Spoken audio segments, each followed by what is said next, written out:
வணக்கம். வந்தார்கள் வென்றார்கள். எழுதியவர் கார்ட்டூனிஸ்ட் மதன். பாகம் 14 3ஆம் பகுதி. 8வது மனைவி. பாபரால புறக்கணிக்கப்பட்டு வெறுத்து போய் விலகி கொண்ட ஆயிஷா பேகம் என்ற முதல் மனைவிக்கு பின் காபூலிலும் பிறகு இந்தியாவிலும் பாபர் மணந்து கொண்ட பெண்மணிகள் மொத்தம் 7 பேர்.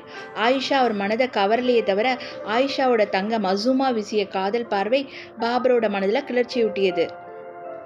பாபர் மசூமா திருமணம் காபூல்ல கிபி 1507 நடைபெற்றது.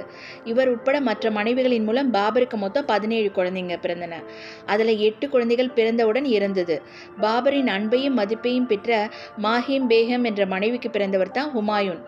இவர்களோடு பாரசீக மன்னர் அன்பளிப்பா அனுப்பிய பிரமிப்பூட்டும் தென் ஐரோப்பிய அழகிகள் இருவரை திருமணம் என்று செய்து கொள்ளவில்லையே தவிர மனைவிக்கான முழு அந்தஸ்து அளித்து அன்புடன் வைத்திருந்தார் பாபர். இன்னொரு திருமணம் பாக்கி இருந்தது. பாபருக்கு 8வது மனைவியா ஒன்று வந்தது. கண்டவுடனே காதல் வயப்பட்டு மிகுந்த அன்புடன் தன்னுடன் பாபர் வைத்து கொண்ட அது துப்பாக்கி என்று அழைக்கப்பட்ட ஒரு ஆயுதம். துருக்கியர்கள் புத்திசாலிகள் என்று முன்னே குறிப்பிட்டோம் அல்லவா? அதற்கேற்ப மற்ற பல நாடுகள் வில் அம்புகளையும் ஈட்டிகளையும் யுத்தத்தில் பயன்படுத்திட்டு இருந்த பொழுது துருக்கியர்கள் துப்பாக்கிகளையும் பீரங்கிகளையும் போரில் பரவலாக பயன்படுத்தி கலைபுரம் பண்ணி கொண்டிருந்தாங்க. துருக்கிய நாட்டை சேர்ந்த உஸ்தாத் அலி என்பவர் துப்பாக்கி மற்றும் வெடிமருந்து விஷயத்தில் பெரிய வஸ்தாது. காபூல் அரியணையில் தான் அமர்ந்த சில ஆண்டில் இந்த துருக்கிய கில்லாடி பற்றி கேள்விப்பட்ட பாபர் அவருக்கு சொல்லி அனுப்பி வரவழைத்து உபசாரங்கள் செய்து தன்னோடைய வச்சுக்கிட்டாரு. உஸ்தாத் அலியோட உதவியோடு பாபரின் தலைமையில் முதல் முறையாக துப்பாக்கி மற்றும் பீரங்கி படை உருவானது. தென்னிந்தியாவுடன் கடல் வழி தொடர்பு கொள்ளாத நாடுகளே அநேகமாக அப்போ கிடையாது. எனவே துருக்கிய மற்றும் போர்த்துகீசிய வணிகர்கள் மூலம் தென்னிந்தியாவுக்கு துப்பாக்கி ஏற்கனவே பரிச்சயமான விஷயம். வட இந்தியர்கள் துப்பாக்கியை பார்த்ததே இல்லை.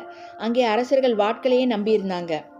இந்த சூழ்நிலையில தான் இப்ராஹிம் லோடியோட லட்சத்துக்கும் மேற்பட்ட வில்லேந்திய குதிரைப்படையும் நூற்றுக்கணக்கில் கவசமணிந்த யானைப்படையும் தங்களை நோக்கி முன்னேறி வந்ததை கண்டு பாபரோட சுமார் 12,000 வீரர்கள் கொண்ட படை மிரளாமல் நின்னுது.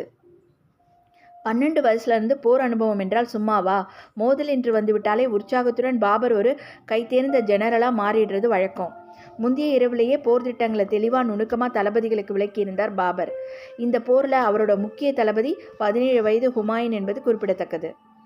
துப்பாக்கி வீரர்கள் அவர்களுக்கு பின்னால் வாட்களேந்திய குதிரை வீரர்கள் என்று பெரும் யாக அணிவகுத்து மெல்ல முன்னேறியது.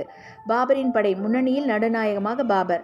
எதிர்ப்பக்கம் அலையென வேகமாக முன்னேறி வந்த இப்ராஹிம் லோடியின் வீரர்கள் குறிப்பார்த்து செலுத்திய பல்லாயிரக்கணக்கான அம்புகள் தொடர்ந்து சீரிப்பாய அவற்றை கேடயங்களால் தடுத்து முன்னேறிய பாபர் படை கொஞ்சம் கொஞ்சமாக பா வடிவ அணிவகுப்பாக மாறுச்சு. இரு படைகளும் நெருங்கிய உடனே பாபர் உயர்த்தி பிடித்திருந்த வாள் கீழே சங்கேதமாக இறங்க மறுவினாடி ஏக காலத்தில் நூற்றுக்கணக்கில் துப்பாக்கிகள் இயங்கின. வெகு தூரம் முன்னேறி வந்துவிட்ட போர் யானைகள் துப்பாக்கி எழுப்பிய ஒலி கேட்டு மிரண்டு திரும்பின. இப்ராஹிம் லோடியோட படை வீரர்கள் திகைத்து போய் தடுமாறினாங்க. வாட்களை உயர்த்தியவாறு முன்னேற பார்த்த ஆயிரக்கணக்கான டெல்லி வீரர்களின் தோட்டாக்கள் பாய்ந்து தொப்பென்று ஏகமாக மாண்டு விழுந்ததை கண்ட இப்ராஹிம் லோடியின் படைத்தளபதிகள் கலங்கி போய் திரும்ப முனைந்தாங்க. ஆனால் பாபரோட படை அதற்குள்ளே அவங்கள சுற்றி வளைத்திருந்தது. அதே சமயம் துப்பாக்கி படையின் பின்னால் இருந்து மின்னலாக வெளிப்பட்டு எதிரிகளிடையே ஏந்திய வாட்களோடு புயல் வேகத்தில் புகுந்த பாபரின் குதிரை வீரர்கள் மங்கோலிய ஸ்டைலில் குதிரைகள் மீது நின்றவாறு அவற்றை வளைத்து செலுத்தி ஆயிரக்கணக்கான டெல்லி வீரர்களை வெட்டி வீழ்த்தினாங்க. திறமையான தலைவருக்குரிய வீரத்தோடு போரிட்ட பாபரோட வாழ்வீச்சில் தனிப்பட்டு பறந்த தலைகள் ஏராளம். கொடுங்கோளராக இருந்தாலும் இப்ராஹிம் லோடியின் உடல்ல ஓடியது சுத்த ஆப்கானிய ரத்தம் அல்லவா? கடைசி மூச்சு வரை வாளேந்தி போரிட்ட இப்ராஹிம் லோடி உட்பட பானிப்பட் யுத்தத்தில் விழுந்து மடிந்த டெல்லி வீரர்கள் 15,000க்கும் அதிகம். சில வரலாற்று ஆசிரியர்கள் இது குறைந்த மதிப்பீடு. உண்மையில் 1,00,000 பேர் அடங்கிய படை துவம்சம் செய்யப்பட்டிருக்கிறது என்பதை நினைவில் கொள்ள வேண்டும். இறந்தவர்களோட எண்ணிக்கை 50,000க்கும் மேல் என்று குறிப்பிடுகிறார்கள். எல்லாம் வல்ல ஆண்டவனின் கருணையால் கிழக்கே ஒரு ஈட்டி உயரத்துக்கு சூரியன் இருந்த பொழுது ஆரம்பித்த யுத்தம் சூரியன் உச்சத்துக்கு போகிறதுக்குள்ளே முடிஞ்சிருச்சு என்று பாபர் சுயசரிதையில் குறிப்பிடுகிறார். கூடவே போரில் இப்ராஹிம் லோடி செய்த தவறுகள், கைவிட்ட வாய்ப்புகள் பற்றியெல்லாம் நுணுக்கமாக சுயசரிதையில் குறிப்பிட மறக்கவில்லை பாபர். வெற்றி ஆரவாரத்துக்கிடையே பாபரோட நேரடி தலைமையில் அவரோட வீரர்கள் இப்ராஹிம் லோடியை தேடி புறப்பட்டாங்க.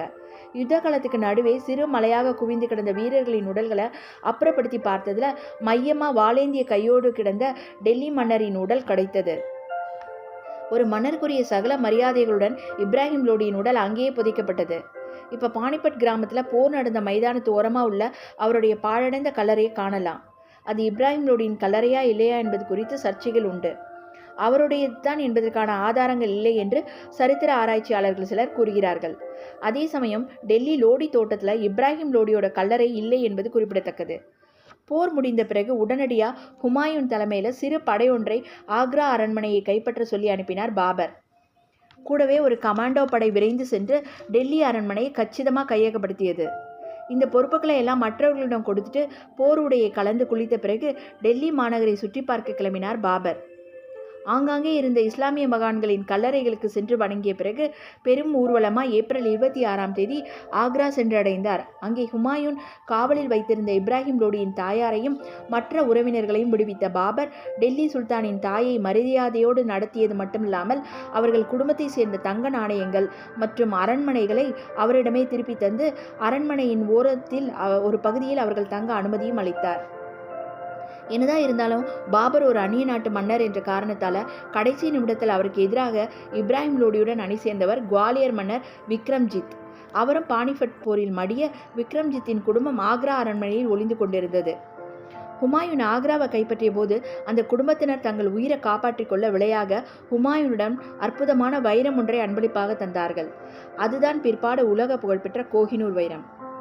ஆக்ரா வந்து சேர்ந்த பாபரோட வெற்றியை கொண்டாடும் வகையில் கோலாகலமாக விழா ஒன்று ஏற்பாடு செய்த ஹுமாயூன் முத்தாய்ப்பா கோஹினூர் வைரத்தை ஒரு தங்கத்தட்டில் வச்சு தந்தைக்கு பரிசளித்தார். அதன் மதிப்பு பற்றி விசாரித்து தெரிந்து கொண்ட பாபர் சற்றும் ஆர்வமில்லாமல் அதை மகனிடமே திருப்பி தந்து விட்டதாக தகவல்.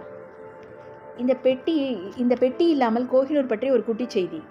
அதை விலை கொடுத்து வாங்கும் பணத்தில் 2.5 நாட்கள் உலக மக்கள் அத்தனை பேருக்கும் உணவளிக்க முடியும் என்று அப்போதைய சரித்திர ஆசிரியர்கள் கோஹினூர் வைரம் பற்றி குறிப்பிடுகிறார்கள். முதல்ல அலாவுதீன் கில்ஜியின் சேனாதிபதி மாலிக் கஃபூர் ஆந்திராவிலிருந்து கைப்பற்றப்பட்ட கோஹினூர் வைரம் பிற்பாடு குவாலியர் மன்னர் குடும்பத்துக்கு சென்று ஹுமாயூன் கைக்கு வந்து பாரசீக மன்னர் ஷா தாம்ஸ் கைக்கு போய் பிறகு தக்ஷிண பீடபூமியை ஆண்ட நிஜாம் ஷாவை அடைந்தது. அதைத் தொடர்ந்து 17ஆம் நூற்றாண்டில் ஷாஜகான் கைக்கு போன இந்த வைரத்தை டெல்லியில் 1739 சூறையாடி பாரசீக மன்னர் நாதிர் ஷா கைப்பற்றி கொண்டு போனார். கோஹினூர், அதாவது மலையளவு ஒளிவீச்சு என்ற அந்த வைரத்துக்கு பெயரிட்டதும் அவர்தான். நாதிர்ஷாவுக்கு பிறகு காபூலில் வசித்த அவருடைய வழித்தோன்றர்களிடம் இருந்த கோஹினூர் பஞ்சாப் சிங்கம் ரஞ்சித் சிங் கைவசம் மாறி ஆங்கிலேயர்களின் கீழ் பஞ்சாப் போன பிறகு சர் ஜான் லாரன்ஸ் என்ற ஒரு உயர் அதிகாரியின் பாக்கெட்டுக்கு போக வைரத்துடன் தன் கோட்டை கழற்றி பீரோவில் வைத்து மறந்துவிட்ட லாரன்ஸ் 6 வாரங்களுக்கு பிறகு தூக்கி வாரி போட்டுக்கொண்டு அதை எடுத்து சென்று பிரிட்டிஷ் மகாராணி விக்டோரியாவுக்கு பரிசாக தந்தார். ஆக இன்று வரை பிரிட்டிஷ் கிரீடத்தை கப்சிப் என்று அலங்கரித்து வருகிறது சரித்திர பிரசித்தி பெற்ற கோஹினூர் வைரம். பாபர் பாதுஷாவிடம் மன்னிப்பு கேட்டுக்கொண்டு அவரை தொடருவோம். ஆக்ராவிலும் டெல்லியிலும் பல புகழ்பெற்ற மாளிகைகளையும் அரண்மனைகளையும் உள்ளே இருந்த கஜானாக்களையும் சுற்றி பார்த்த பாபர் இந்தியா இப்படி ஒரு பணக்கார நாடா என்று பிரமித்தார். பிறகு தன் வெற்றிக்கு காரணமான தளபதிகளுக்கும் போர் வீரர்களுக்கும் தங்க நாணயங்களையும் ஆபரணங்களையும் பரிசளித்தார். பிரதம தளபதியாக இருந்த ஹுமாயூனுக்கு 4 லட்சம் ரூபாய் அன்பளிப்பு தந்து கௌரவித்தார். ஹுமாயூனின் முதல் சம்பளம் சும்மா இல்லை. அப்பொழுது இந்த பணத்தில் மொத்தமாக மெட்ராஸையே வாங்கலாம். புனிதமிக்கா, சாமர்கண்ட், தாஷ்கண்ட் மற்றும் காபூல் நகரங்களில் இருந்த மதகுருமார்களுக்கும் உறவினர்களுக்கும் பெரும் தொகையும் தாய்க்குலத்துக்கு தங்கம், வைரம், முத்துக்கள் பதித்த ஆபரணங்களும் பட்டு துணிகளும் பாபரிடமிருந்து பரிசாக சென்றன. இது மட்டுமல்ல, டெல்லி அரண்மனையில் வரிசையாக களஞ்சியங்களில் குவிக்கப்பட்டிருந்த வெள்ளி நாணயங்களில் பெரும் பகுதியை காபூலுக்கு அனுப்பினார் பாபர். அங்கே வசிக்கும் ஒவ்வொரு குடிமகனுக்கும் ஒரு வெள்ளி நாணயம் பரிசாக தர வேண்டும் என்ற ஆணையுடன் இந்த செல்வம் ஒரு பரிவாரமாக சில மாதங்கள் கழித்து காபூல் சென்றடைந்தது. நாணயங்கள் விநியோகிக்கப்பட்ட பொழுது அங்கே தெருக்களில் மக்கள் பாபர் வாழ்க வாழ்க என்று குதூகலமாக குரல் கொடுத்தவாறு ஆனந்த கூத்தாடினார்கள் என்கிறது சரித்திர குறிப்பு. இந்த தருணத்தில் இப்ராஹிம் லோடியோட தாய் தன் மகனை போரில் கொன்ற பாபர் மீது அடக்க முடியாத கோபத்திலும் வெறுப்பிலும் இருந்தார். போக போக அது கொலைவெறியாக மாறியது. கடைசியில் திகைப்பூட்டும் சதித்திட்டம் ஒன்று உருவானது. இந்திய உணவு வகைகளை பாபர் ருசி பார்ப்பதில் ஆர்வம் காட்டியதால் அரண்மனை சமையலறையில் இந்திய சமையல்காரர் ஒருவரும் பணியில் இருந்தார். இது தெரிந்த இப்ராஹிம் லோடியின் தாயிடமிருந்து கடுமையான ஒரு விஷம் சமையற்கட்டுக்கு ரகசியமாக கடத்தப்பட்டது. எந்த உணவு தயாரித்தாலும் மன்னருக்கு முன் அதை ருசி பார்க்க நியமிக்கப்பட்டிருந்த உதவி சமையல்காரர்கள் 2 லஞ்சமாக 4 கிராமங்கள் கொடுப்பதாக வாக்களிக்கப்பட்டது. தலைமை சமையல்காரருக்கும் கிராமங்களும் பெரும் செல்வமும் தருவதாக இப்ராஹிம் லோடியின் தாய் சொல்லி அனுப்ப பாபர் உணவில் கலக்கப்பட்டது விஷம். அன்று வெள்ளிக்கிழமை குளித்துவிட்டு தொழுகை முடித்த பிறகு பகல் உணவுக்கு மந்திரி பிரதானிகளுடன் வந்தமர்ந்தார் பாபர். முயல் கறியும் மெதுவாக வறுத்த கேரட்டும் வர ஒரு கை பார்த்தார். தொடர்ந்து இந்திய பிரியாணி வந்தது. அதை ஒரு வாய் சுவைத்து விழுங்கியவுடன் சாதாரணமாகவே மிகுந்த எச்சரிக்கையாக இருக்கும் பாபருக்கு ஏதோ பொறி தட்டியது. மறுவினாடி வயிற்றை புரட்டியது. இதோ பாபரை விளக்குகிறார். மேஜை விரிப்பு மீது எனக்கு வாயில் எடுக்க தோன்றியது. சுளீர் என்று வயிற்றில் வலி கிளம்ப எழுந்து ஓடினேன். இதுவரை இப்படி ஒரு பிரச்சனை எனக்கு நேர்ந்ததே கிடையாது. எந்த வகை உணவையும் விழுங்கி ஜீரணிக்கும் நான் முதல் முறையாக பயங்கரமாக வாயில் எடுத்தேன். மறுவினாடி எனக்கு சந்தேகம் தட்டியது. சமையலறையில் பணியில் இருந்த அத்தனை பேரையும் கைது செய்ய சொன்னேன். நாய் ஒன்றை வரவழைக்கச் சொல்லி அதற்கு அதே உணவை தர ஆணையிட்டேன். சற்று நேரத்தில் நாய் சுருண்டு விழுந்தது. கற்களை எறிந்தும் அது நகரவில்லை, மூச்சுமுடவில்லை. ஆண்டவன் கிருபையால் நான் பிழைத்திருக்கிறேன். இது எனக்கு மறுபிறப்பு, புது வாழ்வு. மரணத்தின் வாயிலை எட்டி பார்க்கிறவனுக்குத்தான் உயிரின் மதிப்பு முழுமையாக புரியும். எனக்கு புரிந்தது. தலைமை சமையல்காரனை கொண்டு போய் சித்திரவதை செய்தார்கள். அந்த துரோகி உண்மையை ஒப்புக்கொண்டான். திங்களன்று வழக்கப்படி சபை கூடியது. அங்கே இருந்த கொலைகார கும்பல் இழுத்து வரப்பட்டது. எல்லோரும் குற்றத்தை ஒப்புக்கொண்டு தாங்கள் தீட்டிய சதித்திட்டத்தை நடுங்கிக் கொண்டே விளக்கினார்கள். இந்த துரோகத்தை எப்படி மன்னிக்க முடியும்? உணவை ருசி பார்க்க நியமிக்கப்பட்டவர்களின் உடல்கள் துண்டு துண்டாக்கப்பட்டனது. உயிரோடு சமையல்காரனின் தோல் உரிக்கப்பட்டது. விஷம் கடத்தி கொண்டு வந்த பெண் ஒரு யானையின் காலால் இடரப்பட்டாள். அந்த மகாராணி அவள் சாகக்கூடாது, உயிரோடு இருந்து தன் தவறை எண்ணி எண்ணி வருந்த வேண்டும். எனவே அவளை சிறைப்படுத்தி சொத்துக்களை பறிமுதல் செய்தேன். தான் தப்பிய கதையை இப்படியாக விவரிக்கிறார் பாபர். பாபரை கொல்வதற்காக போட்ட திட்டம் நிறைவேறாததால் மனமுடைந்து காவலில் இருந்து ஒரு நாள் தப்பி அலறிக்கொண்டே ஓடிச் சென்று யமுனை நதியில் குதித்து தன் வாழ்க்கைக்கு தானே ஒரு முற்றுப்புள்ளை வைத்துக் கொண்டார் இப்ராஹிம் லோடியின் தாய். இந்த நிகழ்ச்சியை தொடர்ந்து நாலாவட்டத்தில் ஹுமாயூன் மற்றும் சில தளபதிகள் தலைமையில் கட்டுக்கோப்பான படைகள் ஒவ்வொரு பகுதியாக கைப்பற்றி டெல்லியின் சாம்ராஜ்ய எல்லைகளை விஸ்தரித்தது. பல குறுநில மன்னர்கள் பாபரிடம் பணிந்து போய் கப்பம் செலுத்தினார்கள். ஆனால் ஒருவரை மட்டும் பாபரால் வழிக்கு கொண்டு வர முடியவில்லை. அவர் சித்தூரை தலைநகராக கொண்டு மேவார் நாட்டை ஆண்டு வந்த ராஜபுத்திர மாவீரர் ராணசங்கா. நமக்குள் 1000 சண்டை இருக்கலாம், ஆனால் ஒரு அந்நியர் இந்தியாவை கைப்பற்றி இருப்பதை நாம் அனுமதிக்கலாமா என்று அவர் மற்ற பல இந்திய மன்னர்களுக்கு கடிதங்கள் மூலம் வலியுறுத்தி கொண்டே இருந்து கடைசியில் பலனளித்தது.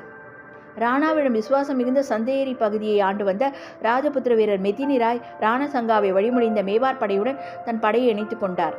அதைத் தொடர்ந்து ஹசன்கான் என்ற சிற்றரசரும் இப்ராஹிம் லோடியின் சகோதரருமான முகமது லோடியும் ராணாவின் தலைமையில் கூட்டணி அமைக்க திரண்டெழுந்த ஒரு பெரும்படை பாபருக்கு எதிராக அணிவகுத்து முரசு கொட்டியது. பாபரின் படையில் திடீரென்று வெடித்தது ஒரு பெரும் பிரச்சனை. போரெல்லாம் போதும், வேண்டாம் இந்தியா, தயவு செய்து காபுல் திரும்ப அனுமதியுங்கள் என்று வியர்த்து விறுவிறுத்து போய் முடங்கி பயந்து போயிருந்த தளபதிகள் பலரும் போர் வீரர்களும் பாபர் முன் வந்து கோரஸாக புலம்பினார்கள். எத்தனையோ வீரர்களை எதிர்த்து நின்ற பாபரின் வீரர்களுக்கு பயம் ஏற்படுத்தியவர் மிஸ்டர் இந்திய வெயில். நேரம் பார்த்து சம்மர ஆரம்பித்தது. பிறந்ததிலிருந்து ஜில் என்ற காபுல் வாழ்க்கையை அனுபவித்த முகலாய வீரர்களால் அந்த தகிக்கும் வெப்பத்தை தாங்க முடியவில்லை. அதே சமயம் ராணா சங்கா தலைமையில் ராஜபுத்திர படை தங்கள் நாட்டை காக்கும் ஆவேசத்துடன் டெல்லி நோக்கி முன்னேறி கொண்டிருந்தது. நாளை தொடரும். நன்றி, வணக்கம்.